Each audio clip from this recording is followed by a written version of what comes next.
Well, we're back again today with a discussion on Porsche 924, 944, and the rare 968 trailing arms, and how each one is different and how they're similar to Volkswagen Beetle IRS trailing arms. There are some differences between them, but you really can't find any good data online about it. People don't take proper measurements, they just guess. They're 8 inches wider, 20 pounds lighter, but they're exactly the same as Beetle arms, but they're aluminum, but they're cast, but they're forged. The numbers never make any sense, and nobody has any accurate scientific data. They're just guessing things.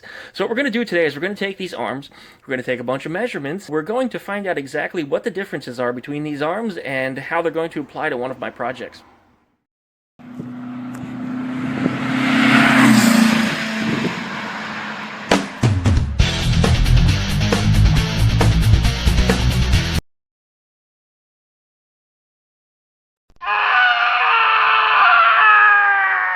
Now, each one of these arms is made with a different composition.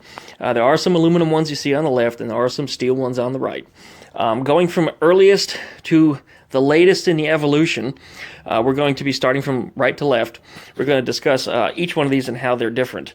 Now, the arms, I figured you could not accurately measure them as arms alone, because some of them require certain parts. You know, you can't put that drum on this aluminum arm, for example. You do have to have these brakes. For those, you do have to have these kind of brakes. So how are these going to differ? Now, we not only are going to measure the Porsche 944 arms, but we're also doing the Beetle ones, and we're throwing in a wild card in here too, something that nobody ever compares. The arm here on the right is a 1974 Volkswagen Beetle IRS trailing arm. It has the entire brake assembly on it. It's all there. It's assembled and ready to rock and roll. We're going to measure that one as is. The one off to the left here is a 1969 Volkswagen Beetle trailing arm. It's identical to the one that's on the right.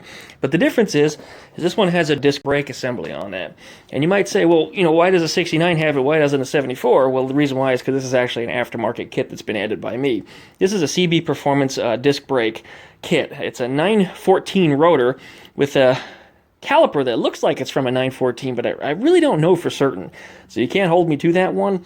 But they've machined a special hub, and they've cast a special mount, and it allows you to put an upgraded disc brake on the rear of your Beetle. A really, really nice kit. I mean, I recommend these highly. I think they're really, really a good kit. So I figured it'd be really neat to see just how much the offset might be changed on these and how much of a weight difference would be, because nobody ever compares these. Now, the 924 arms are identical. The difference is this is stamped steel. It's just sheet metal, but it's a pretty heavy gauge. But you see the pinch weld along here. On the other side, there's another pinch weld right over there. Well, what they do on the 924 arms is they actually put a flat piece of metal that goes in between, and they pinch all that together, and that makes for a much more rigid arm, and it doesn't like to twist as much. So the 924 arms are definitely heavier. I believe also the 944s before 1985 also had a similar arm to the 924. But anyway, we don't have these here today, so we're just going to use what we've got. Just to the left of that is a Porsche 944 arm that's 85 and up to, but not including 87. So 85 and a half, 86 is what you look at here. I've been told that this arm is lighter than this arm because this one is later. This one is a 1987 and up trailing arm from a 944. I believe also the 924s use them, and of course the rare, if you have one, your special 968s. And that's what you've got assembled here. Now, as I said, what's fair is fair. We're going to measure these as complete assemblies, because the aluminum arm certainly might be lighter than a steel arm, but when you include the fact that you have to put the Porsche braking system on that arm versus putting the older and earlier Beetle braking systems on this arm, which are not compatible, you have to consider the differences in the weight between these. So, with all this accessories that are on this, is this arm truly lighter than what you see over here in these steel variants? We're going to make the comparison of what you see here today. So let's go ahead and get started. First, we're going to start with the 1974 Volkswagen Beetle trailing arm, complete assembly here, and we're going to put it up on my trusty scale. I got this really nice crane scale here that I've been using for special stuff such as this, and let's go ahead and give it a shot and see what she weighs. All right, one Beetle trailing arm, no tricks, no extra junk hanging from it, and we're looking at, we're going to call it 40.9. And our length is approximately 384 millimeters.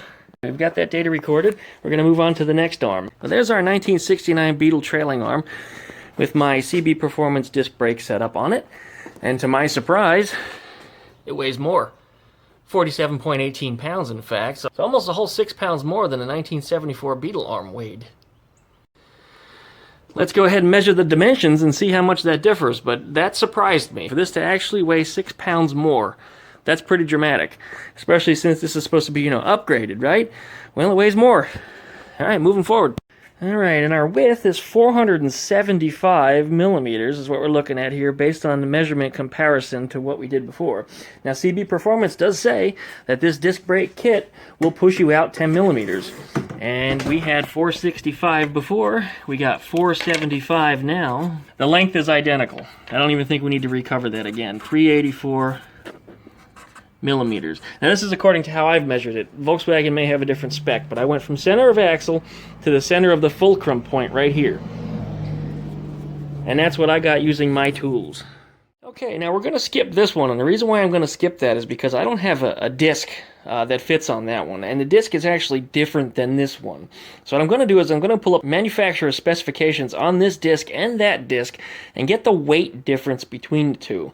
Otherwise, they both use the same caliper, they both use the same lug nuts. For the most part, everything else should be the same and should not have to be altered, but we'll have to do a little bit of math to get the actual weight of this guy versus this one. So we're going to jump to this one and go ahead and get it up on the scale next. All right, here we have the late 944 turbo aluminum trailing arm, and to my surprise, it weighs 44.42 pounds. Now that is a surprise to me because that does weigh more than the stock Volkswagen Beetle IRS trailing arm.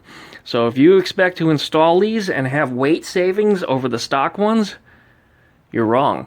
Now the 924 trailing arm actually weighs more than that one even. So if you compare the weight of that to this, it's probably going to be much more similar. I think you're going to be falling into that category. Let's go ahead and get our measured dimensions. All right, our measured length is right about 385, 384, 386, floating in there. It's a little hard to get an accurate measurement on this one because of the angles in which I had to hook everything up here. But anyway, we're looking at what would be, once again, the same as what you're seeing on these. So just for the sake of argument, let's call it length 384 millimeters. It's going to be the same as the other ones. This is the reason why these are direct bolt-ons. All right, let's go ahead and get our width. And this is going to be the really interesting measurement is the width. Just how far is it from this fulcrum to the wheel mounting surface? All right, my measurement we're looking at here is right about 550 millimeters. That's what we're going to call it. We need to get some measurements on this bad boy over here. And this one is going to be the hardest because this is the one we're going to have to do some math on because I don't have all the parts for. Some of the numbers we can steal from this, like the actual rotor thickness. Unfortunately, I can't seem to find the video of me weighing that axle before I installed it. But that axle is 3.45 pounds. So we need to calculate that into the equation as well because this one lacks an axle. Alright, let's see what kind of weight we got out of this sucker. We're looking at the earlier 944 aluminum arm. Comes in at 25.68 pounds. Now that is without the disc installed. The disc I have a weight for, which is 12.56 pounds. So we're going to note that right here. So 12.56 added to 25.68. Alright, there's a lot of numbers that come into this one, so I got a scratch sheet. Our axle was, and I'm doing this by memory, 25.68 pounds. That was our trailing arm weight. I might have said the wrong thing. Our disc was 12.56 pounds. This is according to the manufacturer. This is how they rate it. And the axle, as I measured, and I lost the video to, is 3.45 pounds. So altogether, we're looking at a total weight of 41.69 pounds, and approximately in kilograms, I think that's right about 19. Looking at 18.91 kilograms. This is pounds. Okay, we're going to go ahead and take our dimensional measurements here. I'm going to say that the length is going to be the same as before, which is approximately 384 millimeters that I measured. And our width is going to be lesser than that of our later model arm, but greater than that of the Beetle. Let's see. Now, because we have no disc mounted on the front of this, I have to add an extra 5 millimeters to it, because that's the disc thickness according to the manufacturer, and that was where the wheel mounting surface actually attaches to the front of the disc. So we have to add an additional 5 millimeters to this. So we're going to add that to the figure and see exactly what we've got here. We're looking at about 505 millimeters. We got to add 5 to it, so 510 millimeters is our width, and our length is the same as the others. We don't even need to measure it.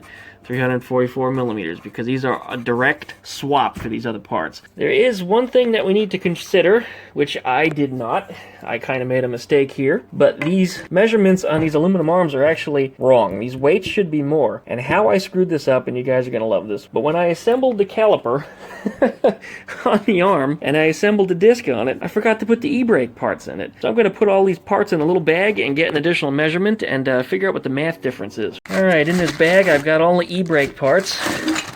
This is complete one side, and I've got 2 brake pads here along with the sensor on it, which I didn't feel like detaching, but we're not going to use it in anything other than a... Okay, we've got everything here in the bag together. Let's go ahead and figure out how much this weighs, and we'll make a change in our tallies here and give us a final weight. Okay, with all the e-brake hardware and the pads for one wheel, we're looking at a total of 3.52 pounds. So anyway, I took this scratch pad that I made with all this data on it, transferred it to a spreadsheet because it was just entirely too hard to read. So here we've got our measurements all organized. I would say this is good data, even if there is some margin in error with the methods that I used to take these measurements. You can see each respective part here on the left, then you can see the observed weight that we got while it was on the scale. A couple of these components, these two here, were not measured independently by me. Rather, I actually took the numbers from the manufacturer.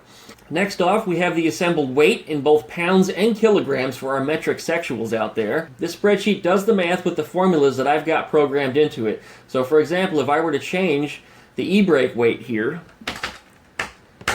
it would change the weights of anything that it is attached to that is affected by it. So, putting that back, that puts all the numbers back the way they should be. Off to the right here, we've got our dimensions. Of course, the length on each one of these arms was the same. That's why they bolt right in. The width, however, is different. Now, the arms, as we will cover following this spreadsheet portion of the video, are actually roughly the same dimensions, but the big difference in width is caused by other components such as the rear hubs. We have the change covered both in inch and millimeters, and the reason why I converted it from millimeters back to inches is because my 1956 Beetle has 4.5-inch wider fenders on the back, and I needed to push those wheels out approximately 4.5 inches. So this measurement was important. Now, none of these arms are going to do the job. All of them are way too skinny, but if I use the 87 and up 944 trailing arm, and I get my 3.35-inch gain, with a 1-inch wheel spacer, I should be able to push that wheel out to approximately where it needs to be within 4 millimeters. Something like 3.81 millimeters. That is close enough for me. As far as I'm concerned, that's perfect. In addition, I've also got some additional weights here that we covered, just out of curiosity. The 4-lug Beetle drum is 12.46 pounds, and the 914 rotor is 9.6. These really weren't too critical, but it was just a curiosity, so I grabbed those numbers as well. I think that pretty much covers it, so we're just going to do a quick follow-up examining the 2 trailing arms, aluminum ones, side by side, and taking some additional measurements on them to see just how different they actually are. Okay, other observations here between the early aluminum arm and the late aluminum arm is the arms are, you see this is the mounting point on the spring plate against the pivot point back on the torsion bar. These arms are physically the same length from here to here. And they're also the same length from here to here. They do fit the identical parking brake parts, but the big difference that's not even part of the arm at all is actually in the hub. You notice that the hub is more offset on the later aluminum arm than it is on the earlier one. This is your difference. It's not in the arm. The only thing that I could see different in the casting was actually where the bump stop point is. There's no bump stop in this one. It doesn't have it. I don't know what they had in their infinite wisdom, and I don't know how this attaches to the car. I'd have to look at the rest of the car, but maybe they have some other method of stopping it from bumping too far. The measurements on these arms from here to here are the same. There's no one arm that's longer than other. The arms are exactly the same dimensions. Anything that would widen these is on the outside of the arm itself. So that's what we've got, and that's what we're looking at. So we're going to go over exactly why I was doing this math and this comparison, because this is how it's going to apply to my project. And with that said, this is Eleanor. Eleanor's my 1956 oval Beetle, which has been chopped. You see the width of her fenders, 4.5 inches wider on each side. This is the reason why I need a wider. The wheels that are in there, your suspension, they're like way sucked in. It just looks stupid. It just looks really dumb.